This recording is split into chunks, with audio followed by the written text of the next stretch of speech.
everyone, this is Midnight Mommy and again, welcome to my channel.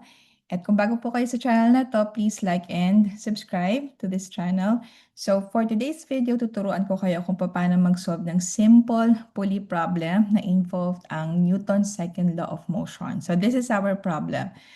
A weight with a mass of 0.6 kilograms and a bucket with a mass of 0.4 kilograms hang on a fixed pulley. So determine the acceleration of the system and the tension of the rope.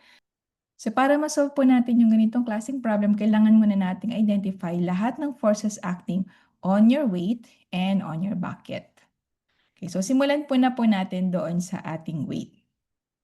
So dito sa weight natin na 0.6 kilograms, let's remember na meron tayong rope. So sa rope na to, meron tayong tension. Okay? And then of course, meron tayong force of gravity acting on your mass here, which is 0.6 kilograms. Now, tatandaan natin parating ang direction ng tension ay parating pataas. Okay? At ang direction ng FG or ng force of gravity is always downward. Now, kung mapapansin nyo, obviously, mas mabigat itong 0.6 kilograms kaysa dito sa 0.4 kilograms na bucket. So, ang tendency kapag nasa pulley sila, in this case, ina-assume natin na frictionless ang pulley at hindi natin isasama sa calculation yung mass ng pulley. I-expect natin na syempre, ang direction ng movement nito is pababa dito sa side ng 0.6 kilograms. Okay? So, therefore, kung pababa yung motion niya, that means negative yung ating acceleration. Okay? Now, next, dito naman tayo sa bucket natin na 0.4 kilograms. Now, same thing sa bucket natin, meron din siyang tension which is acting upwards kasi nakakabit po siya dito sa ating rope. So, meron tayong tension dyan. And then, of course, meron tayong parating force of gravity which is acting on the bucket, which is directed downwards. Now, ano naman ang direction ng motion ito? Now, since magaan ito, we will expect na pataas naman ang direction nito. So, ibig sabihin kung pataas ang direction natin, that means ang acceleration natin dyan is positive.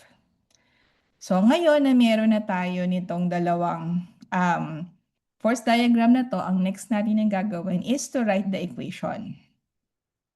Okay, so ito po siya na pinagtabi ko na lang yung dalawang diagrams. Now, for this one, susulat natin yung ating equation. So, remember ng equation po natin, general equation is F net is equal to MA. Okay, so meron po tayong net force acting on the system. In this case, meron tayong dalawang forces that acts on the first one for your weight na 0.6 kilograms. So ano po yung dalawang forces na yun? Meron tayong tension and force of gravity. So dito, isasama ko na yung sign sa pag-add natin. Okay? So ito ay positive, ang tension, at ang FG natin ay negative. Okay, so pag sinulat ko yung equation, magiging ganito siya. Ito yung sum ng forces, yung T plus negative FG. So, pwede natin isulat siya as ganito. T minus FG. Okay, and then this one is equal to MA. So, let's call this as your M1 para hindi tayo malito. And then, ito yung ating magiging M2. So, ito ngayon is also equal to dito, yung ating MA. So, gagamitin natin ito as M1A. Pero remember na since ang acceleration nyo ay negative, lalagyan natin ng negative sign dito sa unahan. So, ito ngayon ang ating first equation. Okay, so sulat ko yung first equation natin dito. So, T minus FG is equal to negative M1A. Okay, so, gawin pa natin mas specific. Paano ba natin ikinocompute ang FG? So, remember, ang FG dito is equal to M1G. Okay, so ito, papalitan ko lang yung FG rito ng ganito. Magiging T minus M1G equals negative M1A. Okay, so pinalitan ko lang si FG ng M1G. Now, next naman dito tayo sa bucket natin. Now, sa ating bucket, same thing din, meron din tayong dalawang forces acting on it. So again, gagamitin natin yung Newton's second law of motion. Yung sa F net is equal to MA. So this time, meron tayong again T. Okay, so again, positive to at ang FG natin ay pababa, kaya siya ay negative. Susulat natin dito as negative FG. And then this is equal to, this time, ito naman ay M2. So, M2A. Now, since ito ay positive, okay, so let's leave it as it is. So, di natin kailangan lagyan ng negative sign kasi ang direction ng ating acceleration ay positive. So, again, dito naman sa case na to, ang FG natin ay makukompute natin by using M2G. Okay, so yung mass times acceleration due to gravity. So, ito na ngayon ang ating second equation. So, lagay ko siya dito So, meron tayo ditong T minus, yung FG dito papalitan ko lang ng M2G. So, M2G is equal to M2A. Yan. So, if you notice, meron na tayong yung dalawang equations. So, ito yung first equation natin. Ito yung second one. Now, pwede natin siyang i-express in terms of the tension. Why? Kasi yung tension dito, since connected lang naman sila ng iisang rope, that means iisa lang yung ating tension. Parehas lang sila for this case. So, itong equation 1, i-rewrite ko siya in such a way na kukunin ko yung value ng T dito sa ating left side of the equation.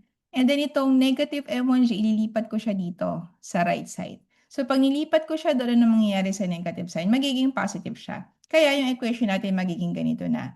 T is equal to M1G minus M1A. Okay? Now, dito naman sa kabila, okay, so i-rewrite ko rin to, itong equation na to. So, again, ang gagawin ko rin is itong negative M2G, ililipat ko siya dito sa kabilang side ng equation. So, pag nilipat ko siya, yung negative magiging positive. So, ito magiging T is equal to M2G plus M2A. Ayan. So, ngayon, kung mapapansin nyo, parehas na sila na naka-express in terms of T. So, since parehas silang T, that means pwede ko silang i-combine. Okay? So, pagsasamahin ko lang silang dalawa. So, ito muna isusulat ko yung equation 1. I have here M1G minus M1A is equal to, tapos i-equate ko siya dito sa kabila. Doon sa second equation, magiging M2G plus M2A. Yan. Now, remember, yung acceleration natin dito ay parehas lang yung kanilang value. Okay? Magkaiba lang sila ng direction, pero parehas lang sila ng value. Okay? So, in this case, ang gagawin natin is pagsasamahin natin lahat ng like terms. Okay? So, gagawin ko, itong M2A, ililipat ko siya rito sa right side para maging positive siya. And then ito naman, yung M2G, lilipat ko siya rito sa left side. Ayan. At pag nilipat ko siya, magiging negative siya. Kasi pagsasamahin ko lahat ng G on one side of the equation and lahat ng A sa kabilang side ng equation. So magiging ganito yung tsura ng equation natin. So M1G, then minus M2G is equal to, then ito, yung negative M1A magiging positive, magiging M1A plus ito, M2A. Ayan. So, kung mapapansin nyo, again, meron tayong mga factors dito na pwede nating i-factor out. So, since parehas siyang may G dito, pwede nating i-factor out yun. Kaya yung ating expression magiging ganito na. G times M1 minus M2. Then sa kabila naman, pwede nating i-factor out yung A, and then M1 plus M2. So, kung mapapansin nyo, na gamit natin yung algebra. Kaya kailangan, bago kayo mag-solve ng physics problems, make sure na very well-versed kayo sa algebra kasi yung algebra yung ginagamit natin na tool for solving physics problems. Alright, so we know the value of G. So, that means, based on this, pwede na natin makompute yung value ng acceleration natin. Okay? Kasi alam naman natin yung values ng M1 tsaka M2. So, gagawin lang natin is, i-divide lang natin both sides of the equation by M1 plus M2. Hindi ganun din dito sa kabila. Okay? So, makaka-cancel na siya. So, therefore, ang value ng A natin is G M1 minus M2 over M1 plus M2. So, now mag-substitute na tayo ng value. So, we know that A is equal to, yung G natin is 9.8 meters per second squared. And then yung ating M1 is 0.6 kilograms minus yung M2 natin, 0.4 kilograms. divided by, meron tayong 0.6 kilograms plus 0.4 kilograms. So, masisimplify natin siya as this. Ito magiging 9.8 meters per second squared times 0.6 minus 0.4, meron tayong 0.2 kilograms. And i-divide natin to sa, ang 0.6 plus 0.4 ay 1 kilogram. So, kung mapapansin natin, makakancel natin yung unit na kilogram. So, therefore, yung ating acceleration is equal to, so we have 1.96 meters per second squared. Yan. So, ito po yung ating value ng acceleration. So, next one, para masagot natin yung tension, babalik lang tayo dito sa equation natin na to. So, pwede nyo gamitin kahit alin dito sa dalawa to kasi parehas na naman yung makukuha nyo na sagot. So, let's just say gagamitin ko is itong second equation, yung T is equal to M2G plus M2A. So, gamitin natin siya. So, T is equal to M2G plus 2A. Okay. So, pwede natin i-factor out yung M2, no? So, pwede natin itong isulat like this. T is equal to M2 and then G plus A. And then, substitute lang natin yung mga values natin dito. So, ang value ng T natin is equal to, ang M2 po natin is 0.4 kilograms times 9.8 meters per second squared plus 1.96 meters per second squared. So, ito magiging 0.4 kilograms times 11.76. So, this is meters per second squared.